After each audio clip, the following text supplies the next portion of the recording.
Oke, kita akan melanjutkan untuk pembahasan yang kedua. Ya, untuk jenis glikosida selanjutnya yang akan kita bahas adalah glikosida cyanogenik.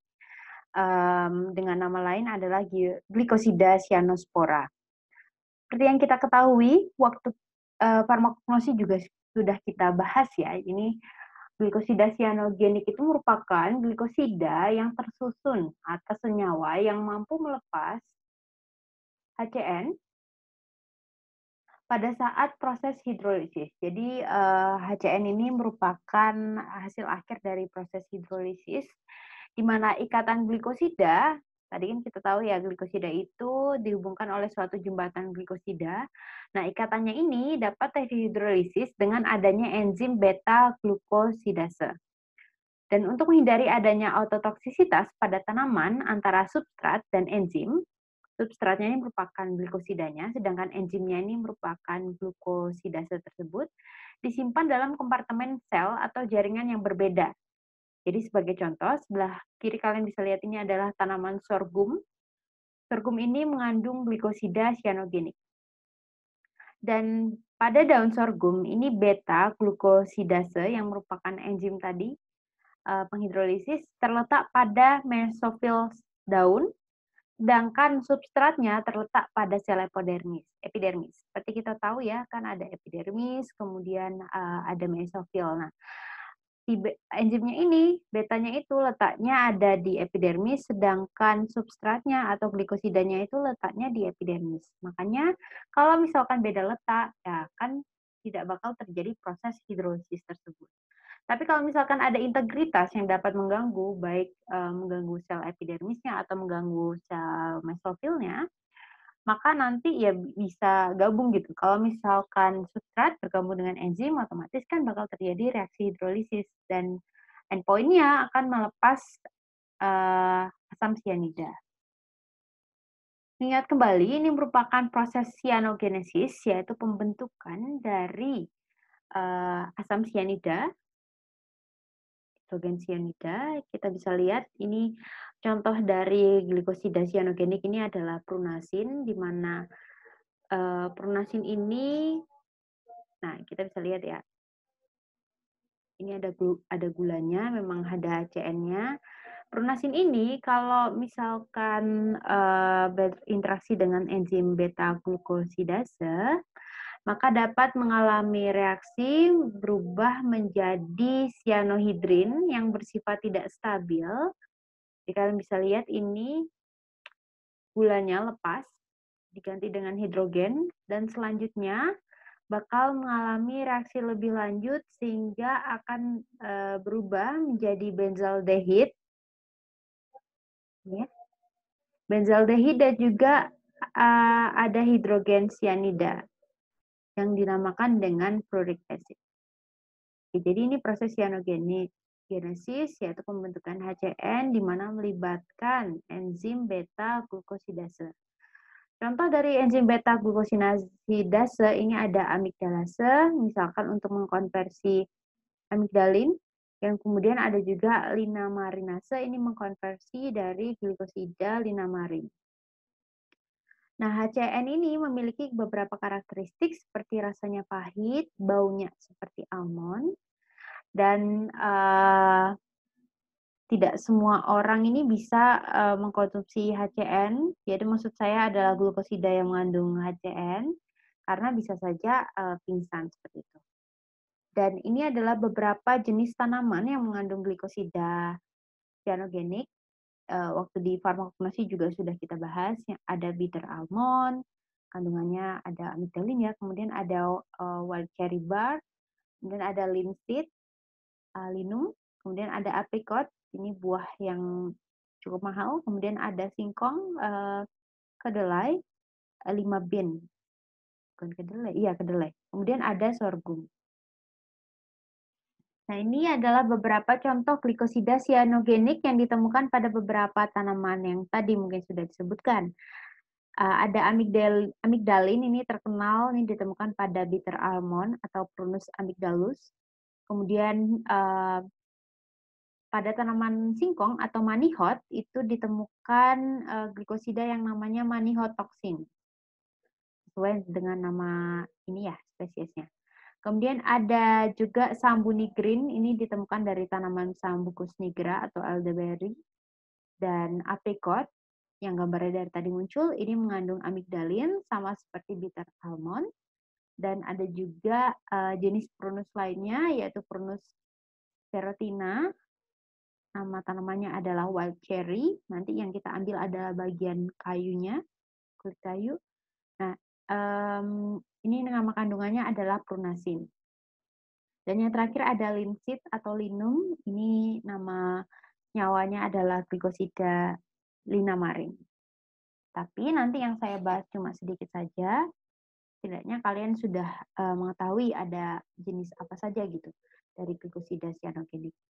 Oke, yang pertama adalah amigdalin. Amigdalin kalian bisa lihat ini ada aglikonnya yang mengandung HCN dan juga ada gulanya. Amigdalin ini ditemukan tadi bisa dari biji Prunus amygdalus maupun tadi pada apricot dan dapat digunakan sebagai macam-macam, bisa untuk edible dan juga bisa sebagai demulsion. Ini contoh dari reaksi hidrolisis dari amigdalin. Kita bisa lihat di sini amigdalin ini ada ini ya, ini adalah bagian gulanya dan ini aglikonnya, di mana amigdalin ini dapat mengalami hidrolisis oleh enzim amigdalase, nanti bisa menjadi prunasin. Prunasin ini sebenarnya juga masih merupakan glikosida, akan tetapi beda pada gulanya. Ini kan gulanya beda ya, kalian bisa lihat. Nah, prunasin ini akan mengalami hidrolisis lebih lanjut oleh prunase yang nanti akan melepas bagian gulanya dan pada akhirnya akan terbentuk benzaldehid dan juga HCN. Di sini kalian bisa lihat ini ya, kalau pada ini mandelonitrile glucoside ini bentuk cyanohidrinnya ini kan masih ada HCN-nya. Ada HCN-nya di sini dan tapi adanya hidrolisis oleh prunase ini melepas dari gulanya sehingga ini tinggal aglikonnya yang nanti akan terpecah lagi menjadi benzaldehid dan HCN. Nah, yang berbahaya ini kan HCN-nya. Oke, reaksi dari ini dirangkum di sini, jadi jangan bingung. Nanti kalian bisa lihat lagi amigdalin hidrolisis jadi prunasin, sebenarnya plus ada glikon yang lepas, tapi prunasin itu juga masih termasuk glikosida. Kemudian nanti akan melepas gugus gula, benzaldehid, dan juga HCN. Oke, ini sama halnya ya. Ini prunasin ini kita bisa lihat ini adalah bagian gulanya, dan ini ada aglikonnya. Prunasin ini ditemukan pada kulit kayu Prunus serotina, jadi yang dipakai adalah kayunya ya. Dan ini nama lainnya adalah wild cherry. Jadi kalian bisa lihat bentuknya kan mirip seperti cherry. Untuk kegunaannya macam-macam. Kalau HCN ini secara umum memiliki efek sedatif gitu, tapi bisa juga digunakan sebagai obat batuk. Nah, untuk mengidentifikasi adanya glikosida cyanogenik itu bisa beberapa cara yang bisa kita lakukan, seperti pakai uji veriferosianida, nanti hasilnya akan berwarna biru. Kemudian ada pengendapan dari Hg, kemudian hasilnya hitam. Reaksi Grignard ini reaksinya positif, tidak terbentuk merah bata, dan kuprosianat ini yang paling sering nanti hasilnya bisa berwarna biru. Oke, itu sekilas mengenai glikosida cyanogenik. Kita akan lanjut ke glikosida antrakinon, di mana antrakinon ini sangat terkenal juga ya. Contohnya adalah kalian bisa lihat di gambar ini adalah aloe vera. Sebelum kita beranjak ke antrakinon, kita mengingat kembali saja waktu kuliah sama saya sebelumnya, bahwa kinon ini dibagi ya. Ada benzoquinon, ada naftoquinon, kalian bisa ingat bedanya di sini. Ada antrakinon. Oke, sekarang kita akan bahas tentang antrakinon. Glikosida antrakinon, yaitu glikosida yang mengandung senyawa antrakinon. di mana struktur rangka dari antrakinon adalah seperti gambar di sini. Jadi antrakinon itu merupakan pigmen kuning coklat. Konformasinya bisa berupa O-glycoside maupun C. Jadi nanti kalian mungkin bisa ngamatin jembatan penghubungnya itu dari oksigen atau karbon. Dan aglikon ini bisa terdiri dari dua atau lebih fenol yang dihubungkan oleh cincin kinon. Jadi bisa ada beberapa fenol dan juga gugus hidroksil selalu pada posisi 1 dan 8. Nanti kita coba perhatikan apakah betul gugus hidroksil itu selalu pada posisi 1 sampai 8. Ini secara umum memang betul pada posisi 1 sampai 8. 1 dan 8 maksud saya. Ini adalah beberapa hasil hidrolisis glikosida antrakinon. Menurut saya glikosida antrakinon ini paling kompleks pembahasannya dibanding glikosida jenis lainnya. Karena maksud saya antrakinon itu banyak turunannya. Jadi ya saya akan menjelaskan versi gampang saja. Oke, ini sebelumnya kita akan mengingat kembali saja mengenai jenis glikosida antrakinon dan juga hasil analisisnya seperti apa. Ini yang pertama, jadi ada glikosida yang namanya glukorein dan aglikonnya itu namanya rein. Kemudian ada juga glikosida yang namanya glukofrangulin. Jadi untuk aglikonnya namanya ternyata nggak frangulin, tapi ini ada emodin dan juga glikonnya ada glukosa dan ramnosa. Selanjutnya itu sepertinya saya salah tulis ya, itu bukan glukofrangulin, akan tetapi maksud saya itu adalah ini frangulin aja. Jadi saya salah tulis, ini harusnya frangulin. Frangulin itu merupakan glikosida yang nanti kalau terhidrolisis jadi emodin. Nanti saya benarkan di PPT-nya ya. Kemudian ada glukoaloemodin di mana aglikonnya bisa berupa aloemodin, ada juga krisodanein. Ini aglikonnya adalah krisofanol. Kemudian ada vision. Kalian pasti pernah dengar ya, waktu praktikum kan kita mendengar kata ada emodin, aloemodin, ada rein, krisofanol, vision, dan lain-lain. Nanti kita akan coba lihat hasil KLT dari kelembak reum ya, reum palmatum. Nanti kalian pahami, oh ini yang dimaksud kemarin aglikon. Oke. Ini ada beberapa derivat dari antrakinon. Jadi dari gugus antrasena ini, struktur antrasenanya ini bisa mengalami konversi, bisa jadi antron. Ini kalian bisa lihat bedanya. Kemudian bisa jadi antranol ini. Kemudian ada diantron. Diantron itu merupakan kumpulan dari dua antron, dan yang terakhir ada oksantron. Itu kita bisa lihat di sini. Oke. Ini contoh saja ya. Jadi kan tadi ada beberapa jenis turunan dari antrakinon. Jadi biar kalian nggak bingung, tidak usah dihafalkan itu tadi jadi apa, kita nggak usah. Jadi kalian lihat contoh saja. Misalkan ini, ada glikosida antrakinon dari tanaman Cassiacena yang namanya senosida. Senosida ini bisa senosida A dan B. Nah, senosida ini kalian bisa lihat gulanya ada 2. Yang dapat mengalami hidrolisis itu bisa menjadi senidin A dan B. Bedanya adalah gulanya sudah hilang. Tapi di sini kalian bisa lihat, ini kan strukturnya double ya. Ini kita namakan dengan diantron.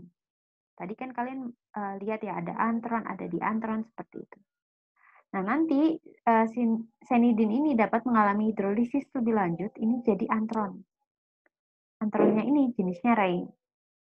Jadi mungkin nanti kalian bisa lihat bedanya strukturnya rein, emodin, aloemodin, bisofanol, vision, dan sebagainya. Ini adalah derivat dari antrakinon, tadi sebenarnya sudah dibahas di depan apa aja.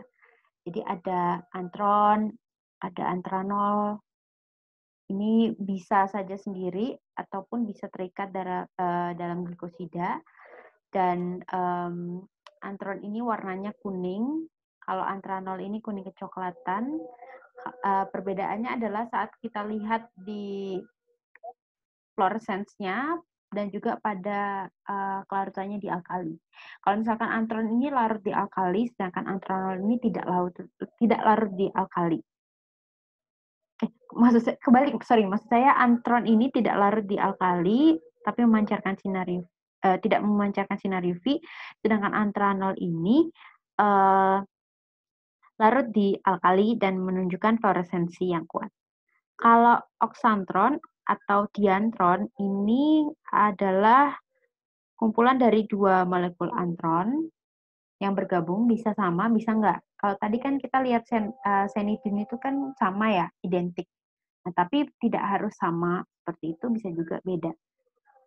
Diantron ini merupakan aglikon penting pada kasia. Ya, tadi contohnya adalah cyanosida. Contoh lainnya ini adalah reidin A dan B yang merupakan heterodiantron. Jadi kandungannya itu hetero, bisa aloimedin, rein, krisofanol, jadi cukup kompleks. Dan ada juga derivat antrakinon ini tipe aloin atau C-glikosida, di mana senyawa ini tahan terhadap hidrolisis asam, tapi tidak dioksidasikan oleh FeCl3. Nah, untuk jenis derivat antrakinon ini saya minta kalian belajar lebih detail ya, karena mungkin untuk meningkatkan pemahaman kalian sendiri. Saya langsung ke contoh tanamannya saja. Yang pertama adalah aloe dari genus Liliaceae.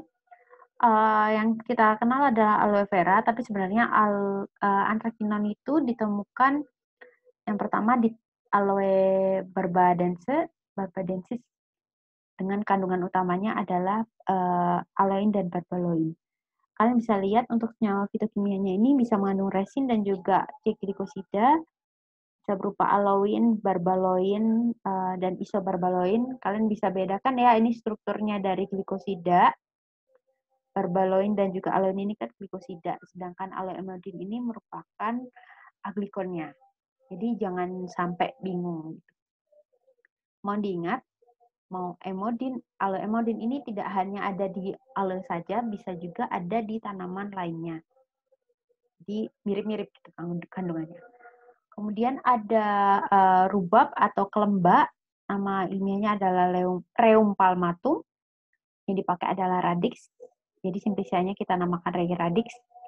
Kandungannya ini ada crisophanein. Crisophanein ini merupakan glikosida. Kalian bisa lihat ada glikonnya di sini, ada gulanya. Yang kalau mengalami hidrolisis bisa jadi crisophanol. Dan ada juga glukorein yang kalau mengalami hidrolisis jadi rein. Kalian bisa lihat R-nya, kalau masih dalam bentuk glikosida ya berarti R-nya ini adalah glukosida, gula maksud saya. Kalau misalkan mengalami hidrolisis ya R-nya ini diganti H, berarti ya udah tinggal aglikonnya saja atau rein. Dan selain itu ada juga aglikon lainnya seperti vision dan lain-lain. Jadi apa ya? Seperti saya bilang tadi, untuk aglikon ini bisa aja juga ada di macam-macam tanaman, kayak misalnya emodin ini juga ada, aloemodin juga ada. Selanjutnya contoh yang sering dipakai juga adalah Cassiacena. Ini yang dipakai adalah daun. Selain untuk, oh ya saya lupa bilang, secara umum ini untuk antrakinon ini sifatnya sebagai laksatif ya. Nah, Cassiacena ini bisa juga sebagai pelangsing. Kandungannya ini adalah senosida A dan B. Ini beda. Jadi kalian bisa lihat ini kan adalah diantron ya. Jadi 2 dan punya 2 glikon. Kalau mengalami hidrolisis ini nanti jadi senidin. Oke, ini mekanisme kerja glikosida antrakinon sebagai laksatif. Saya munculkan di sini karena ini pas kebetulan gambarnya diwakili oleh Cassiacena. Jadi seperti kita ketahui, laksatif jenisnya ada macam-macam. Ada yang bulk forming, ada yang osmotik laksatif, dan juga ada yang stimulan. Nah, kalau antrakinon ini kebanyakan mekanisme kerjanya adalah sebagai glikosida sebagai laksatif yang stimulan, di mana laksatif stimulan ini bekerja dengan cara meningkatkan motilitas atau gerakan peristaltik dari usus dan juga menginduksi sekresi air di dalam usus, sehingga nanti kan fesesnya bisa semakin meningkat konsistensinya. Dan hal ini dapat terjadi dalam pemakaian sekitar 6-12 jam rata-rata. Dan tapi mohon diingat untuk stimulan laksatif ini dapat menyebabkan kram perut. Sehingga makanya ada orang yang tidak mau mengkonsumsi sena gitu atau misalkan jenis laksatif antrakinon lainnya karena dapat menyebabkan sakit perut. Jadi mereka lebih prefer pakai bulk forming kayak misalkan psyllium dan linum dan sebagainya. Ini gambaran saja lebih detailnya. Jadi sebenarnya tadi sudah ditunjukin sih. Jadi kalau misalkan di dalam tubuh itu senosida ini tidak bisa memberikan efek langsung, seperti yang saya bilang tadi ya.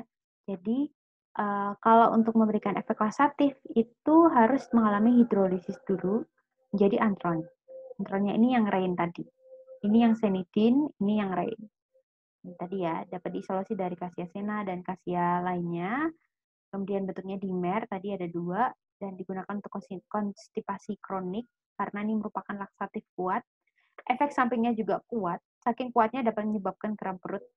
Dan aglikonnya ini kalau dalam bentuk diantron tidak dapat diabsorpsi di dalam tubuh, jadi harus dikonversi lebih lanjut menjadi antron. Nah, bentuk antron ini yang baru dapat menyebabkan efek laksatif karena meningkatkan tadi motilitas atau peristaltiknya juga menghambat reabsorpsi air pada mukosa. Jadi supaya yang airnya itu berkumpul pada di lumen.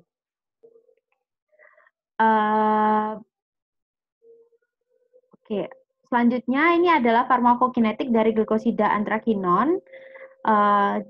Jadi misalkan nih kita konsumsi cyanosida masuk ke dalam lambung, kemudian nanti masuk ke usus kecil dapat mengalami jalan lebih lanjut ke usus besar dan nih cyanosida bisa berubah menjadi senidin, kemudian mengalami konversi jadi rein antron, baru memberikan efek dan nanti bisa dieskresi. Tapi baik rein, jadi bisa juga berupa rein ya, rein dan juga senidin ini dapat mengalami metabolisme lebih lanjut, jadi bisa ke liver dan juga bisa ke darah. Nanti akan kalau masuk ke darah ini nanti diekskresikannya melalui ginjal, jadi melalui urin. Kalian bisa lihat bedanya. Ya. Oke. Kalau polimer ini kebanyakan diekskresinya di feses. Ini cuma gambaran saja ya, bahwa sebenarnya kalau farmakokinetik dari obat herbal itu tidak segampang obat biasa. Jadi kalau obat herbal itu harus mengalami konversi dulu dan sebagainya gitu. Dari cyanosat bisa menjadi rein. Oke, selanjutnya adalah Cascara. Cascara ini memiliki nama lain adalah Rhamnus bursiana, yang kita pakai adalah bagian kayunya, dan juga Cascara ini memiliki 4 glikosida primer atau cascaroside ya, dinamakan cascaroside A sampai D. Dan cascaroside ini kalian bisa lihat di gambar ini, jadi memiliki 2 jembatan glikosida, yaitu jembatan glikosida C dan juga O. Ini ada O dan juga ada yang C langsung. Gitu. Bedanya ada di ininya ya. Kalau bisa lihat, kalau misalkan R-nya diganti itu jadi cascaroside tipe apa. Nah, untuk senyawa kimianya, fitokimianya selain cascaroside ini ada juga jenis aloin dan berbaloin dari aloeamidin antron. Jadi kalau dihidrolisis bisa jadi ini. Kemudian ada juga krisaloin yang kalau dihidrolisis jadi krisofanol antron. Ada jenis lainnya, ini ada Rhamnus prangula. Kalau tadi kan Rhamnus pursiana, ini prangula. Kandungannya adalah prangulin. Tadi prangulin kalau terhidrolisis jadi apa? Kita bisa lihat di tabel yang pertama banget. Oke, untuk identifikasi adanya glikosida antrakinon, kita sebenarnya ada beberapa hal yang beberapa uji yang bisa dilakukan, tapi yang paling sering adalah uji Bontrager modifikasi, di mana hasilnya positif jika menunjukkan warna merah jambu sampai merah. Jadi bisa juga kayak warna pink atau warna ungu gitu juga bisa. Ini adalah contoh hasil KLT, mungkin sepertinya di video agak blur, jadi bisa dilihat di PPT juga ya. Nah, ini seperti yang kalian lakukan waktu praktikum ya, ini kita fokus ke salah satu saja, ke Rheum palmatum yang nomor 2 dan nomor 3. Bedanya satu pakai etanol, ekstrak etanol, yang satunya adalah hidrolisat.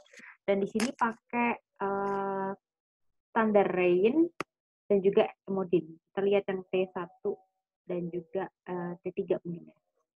Yang satu dulu, Rein. Nah, kita lihat yang setelah figur nomor 5A dan B, ini adalah hasil KLT dari evaluasi menggunakan eluen yang di ini. Etil asetat, metanol, dan air. Yang tujuannya untuk melihat adanya glikosida. Sedangkan eluen jenis keduanya ini tujuannya untuk melihat aglikon.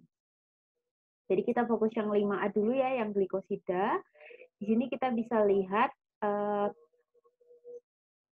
aglikon ini dikarakterisasi dengan adanya warna yellow. Yellow itu apa? Kuning. Jadi warna kuning. Di sini ini ada tumpukan dari aglikon. Jadi bisa aja ada emodin, kalau emodin, pision maupun krisofanol. Dan di sini karena kita fokusnya lebih ke glikosida, jadi kita bisa lihat glikosida itu warnanya adalah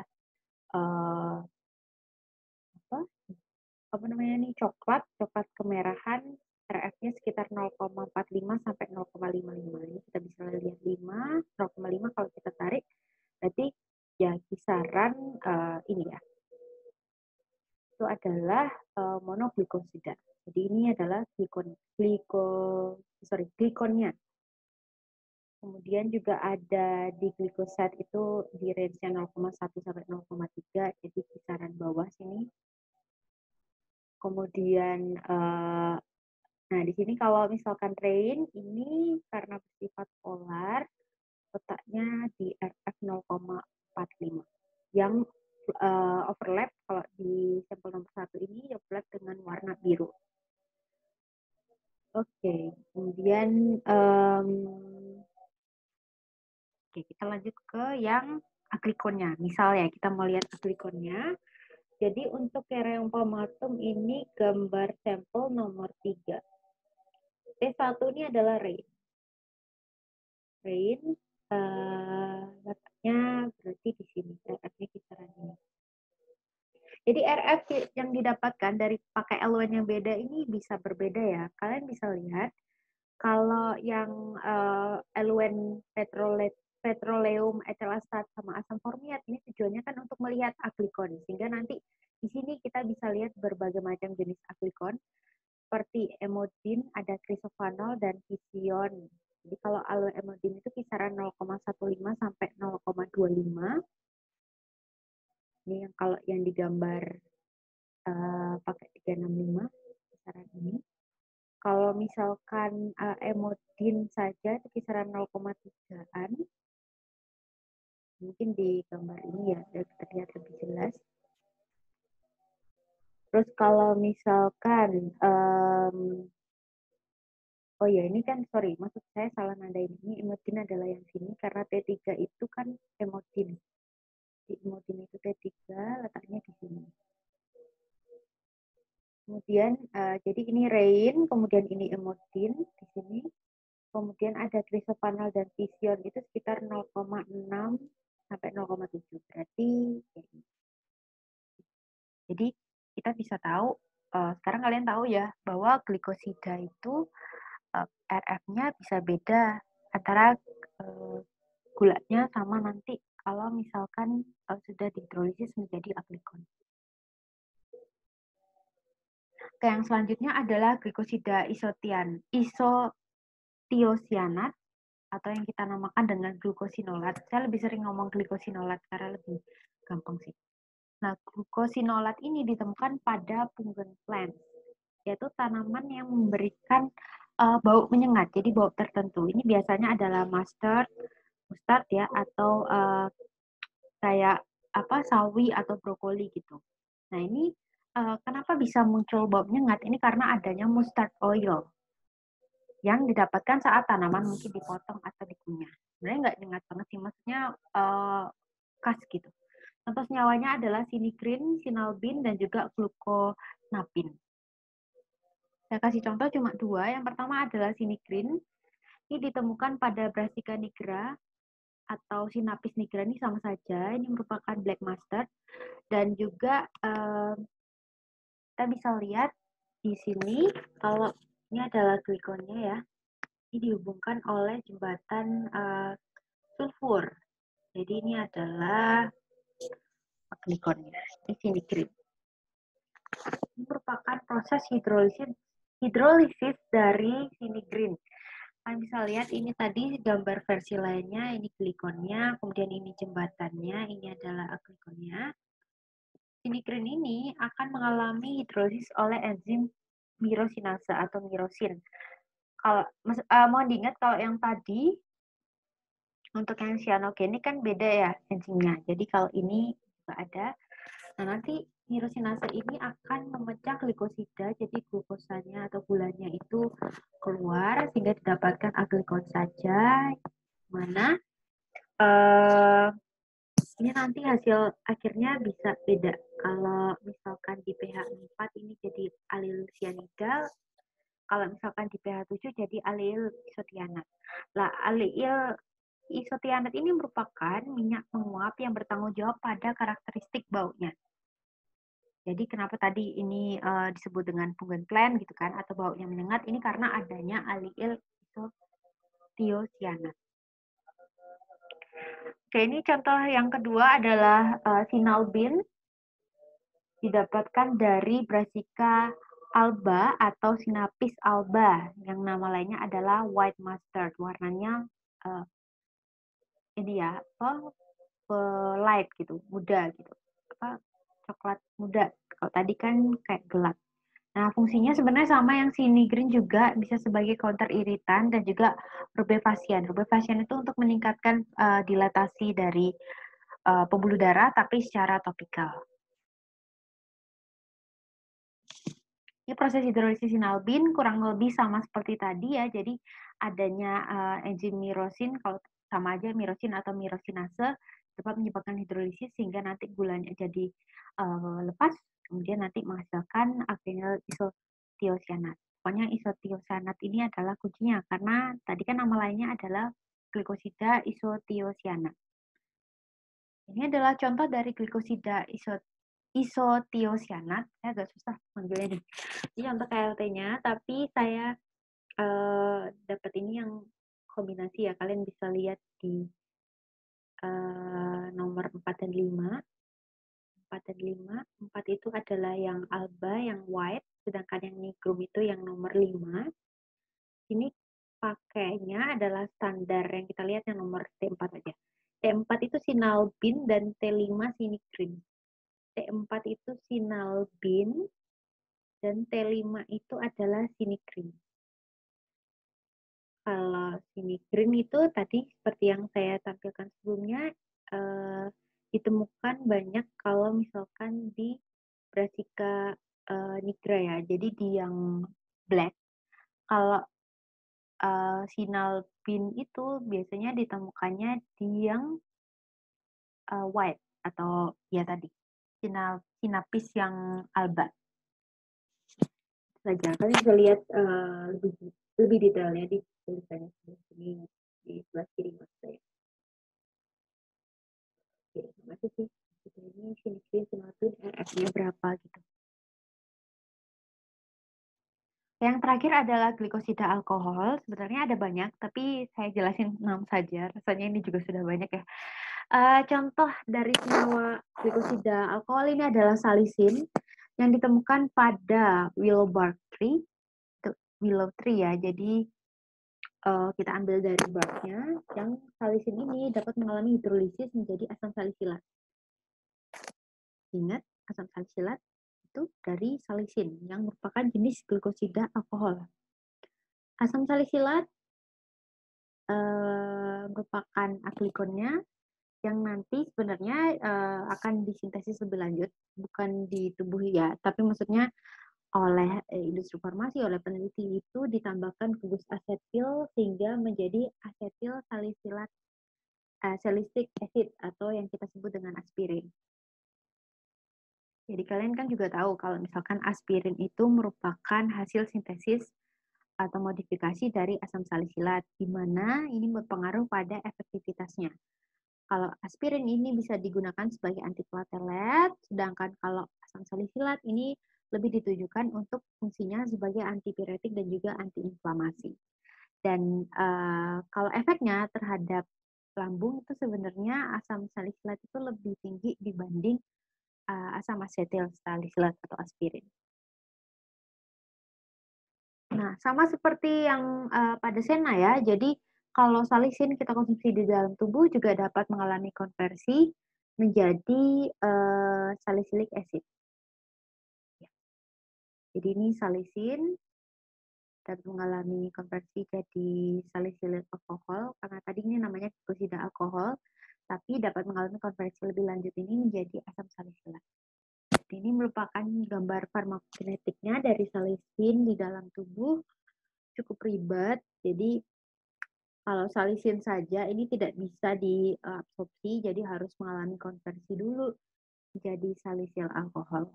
Dan juga kalau misalkan di darah, oh ya tolong diingat ini salisinnya berubah menjadi salisil alkohol ini ada di usus, ya, usus besar. Dan kalau mau berubah menjadi asam salisilat ini oksidasi di darah, di jaringan atau di hepar. Jadi menjadi asam salisilat yang kemudian akan mengalami biotransformasi hepar menjadi konjugat dari asam salisilat dan kemudian mengalami ekskresi.